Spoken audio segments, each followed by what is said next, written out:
विधवा महिला अपनी बेटी के साथ पुलिस स्टेशन जाती है और वो कहती है कि मैं विधवा हूँ, मेरे पति का देहांत हो चुका है और मैं बहुत ही गरीब हूँ, बेबस हूँ। मेरी जो ये बेटी है वो झांकी में काम करती है, वहीं एक लड़का भी काम करता है। तो जान पहचान हो गई है, जान पहचान है उस लड़के से, इसीलिए वो घर पर भी आया करता था। और आज मैं अपनी बड़ी बेटी के साथ कहीं बाहर गई हुई थी किसी काम से, तो वो लड़का पीछे से मेरे घर आया। हम घर पर नहीं थे, घर पर मेरी छोटी बेटी थी जो कि 15 साल की है, और वो उसे लेकर उसने उसे किडनैप कर लिया है और पता नहीं उसे लेकर कहाँ चला गया है। वो मेरी बेटी के साथ क्या करेगा। मेरी बेटी नाबालिग है, महज 15 साल की है। अब प्लीज़ आप उसे ढूंढ लीजिए, मेरी बेटी के साथ वो कुछ भी कर सकता है। वो जब पुलिस के आगे रोती है, गिड़गिड़ाती है कि मैं विधवा हूँ, मेरी मदद कीजिए, मेरी बेटी को ढूंढिए, तो पुलिस को तरस आ जाता है और पुलिस इस केस को सख्ती से लेती है और फिर छानबीन करना शुरू कर देती है। वीडियो में आगे बढ़ने से पहले प्लीज़ वीडियो को लाइक कर दीजिए अगर अच्छी लगे तो, और अगर चैनल पर नए हैं तो चैनल को भी सब्सक्राइब कर दीजिए। मैं गीता गुप्ता, स्वागत है आप लोगों का मेरी आज की एक नई सच्ची कहानी में। जय माता दी। तो जब पुलिस छानबीन शुरू करती है तो लड़के के दोस्तों से पूछताछ करती है, उसके घर वालों से पूछताछ करती है, उसके रिश्तेदारों से पूछताछ करती है। पुलिस की कई टीम इस छानबीन में लग जाती हैं, तो लड़के को और उस लड़की को गिरफ्तार पकड़ लिया जाता है। दोनों को ढूंढ लिया जाता है, लड़के को जेल में डाल दिया जाता है और लड़की को अदालत में पेश किया जाता है। मजिस्ट्रेट के सामने लड़की का बयान लिया जाता है, जो कि लड़की बयान देती है कि इसने मुझे किडनैप किया था, मेरे घर से मुझे ले गया था, ले जाकर मुझे दिल्ली में ले गया था। ये दिल्ली में ले जाकर इसने कोई नशीली दवाई मुझे पिलाई किसी चीज़ में, जिससे मैं नशे में हो गई और इसने मेरे हाथ पैर बांध दिए, मेरे संग रेप किया और मैंने मना किया तो इसने मुझे मेरे साथ मारपीट की और इसने कई दिनों तक मेरे साथ ऐसा किया। उसके ऊपर उसके केस ये दर्ज कर लिया जाता है, उसके बयान दर्ज कर लिए जाते हैं। इस आधार पर उस लड़के को जेल में भेज दिया जाता है। जेल में भेज दिया जाता है।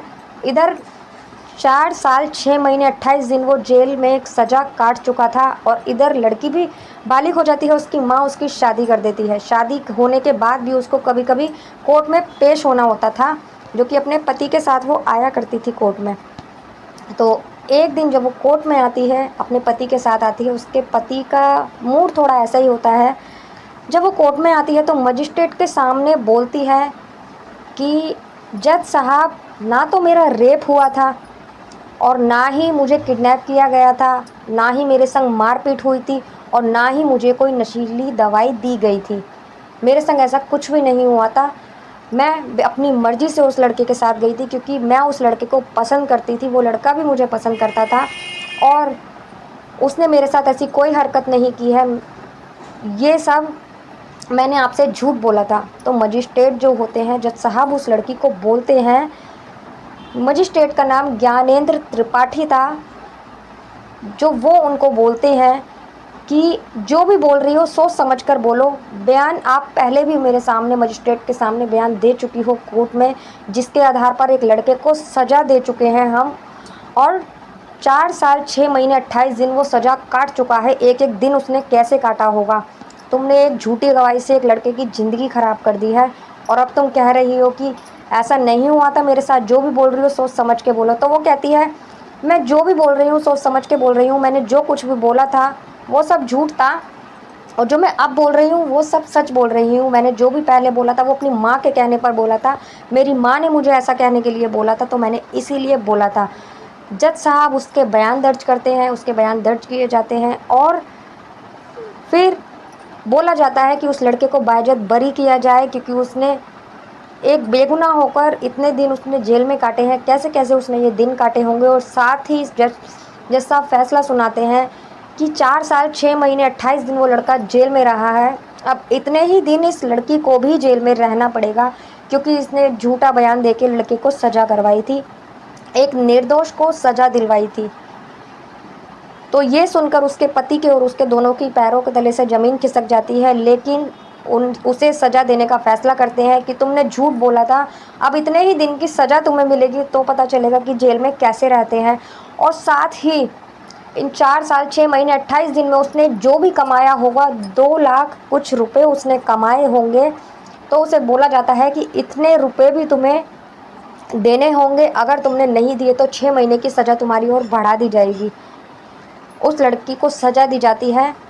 और ये जज साहब ने जब फैसला किया था, तो इस फैसले से ग्वालियर की एक घटना है, बहुत ही ज़्यादा खुश थे इस घटना से सारे, क्योंकि मैंने एक वीडियो में आप लोगों को एक वीडियो सुनाई थी मैंने अभी 2 दिन पहले, जिसमें कहा था कि लड़कियों को कोई सज़ा नहीं मिलती, लड़कियां जो मर्जी कर सकती हैं, लेकिन शायद मैं गलत थी। ये जो फैसला सुनाया था, ये बहुत ही अच्छा फैसला सुनाया था। एक लड़की ने झूठ बोल के एक लड़के की ज़िंदगी ख़राब कर दी थी, जबकि वो लड़की उस लड़के से प्यार करती थी। अगर उससे प्यार नहीं करती होती तो उसके साथ ऐसा करती तो मान भी सकते थे। अक्सर ऐसा लड़कियां लड़के करते हैं, नाबालिग लड़कियां होती हैं, नाबालिग लड़के होते हैं और एक दूसरे के साथ भाग जाते हैं बिना ये परवाह किए कि हमारे पीछे क्या मुकदमा दायर किया जाएगा, कौन सी धारा लगाई जाएगी हमारे ऊपर। चले जाते हैं, घर वालों की बदनामी होती है, घर वाले सोचते हैं, लड़के के ऊपर अलग अलग तरीके से धाराएं लगाई जाती हैं, लड़कों के ऊपर केस दर्ज किए जाते हैं, उन्हें सज़ा दी जाती है। और कितनी ही लड़कियों के साथ ऐसा सच में होता है, जो बेचारी दुखी होती हैं, प्रताड़ित होती हैं इन चीज़ों से, उनके खिलाफ कोई, उन लड़कों के खिलाफ कोई कार्रवाई नहीं की जाती, उनको उनके साथ कोई इंसाफ नहीं होता। साथ ही कुछ लड़कियां इस चीज़ का फ़ायदा उठाती हैं। तो ये फ़ैसला सुनाकर जज साहब ने एक बहुत ही अच्छा काम किया था और इस फैसले से बहुत ज़्यादा खुश थे सब लोग। तो दोस्तों, कैसी लगी आपको ये कहानी? और अगर कहानी अच्छी लगी हो तो प्लीज़ वीडियो को लाइक कर दीजिए और चैनल को सब्सक्राइब कर दीजिए। मिलते हैं अगली किसी वीडियो में एक नई कहानी के साथ। ये कहानी सुनाने का उद्देश्य किसी को परेशान करना या किसी को दुखी करना नहीं था, सिर्फ आपको जागरूक करना था। ये कहानी लड़के को, लड़कियों को, माता पिता को, सबको सुननी चाहिए, जो कि ज़रा सी बात पर घर छोड़ के चले जाते हैं और हिंदू लड़की मुसलमान लड़के के साथ, मुसलमान लड़की हिंदू लड़के के साथ चली जाती है।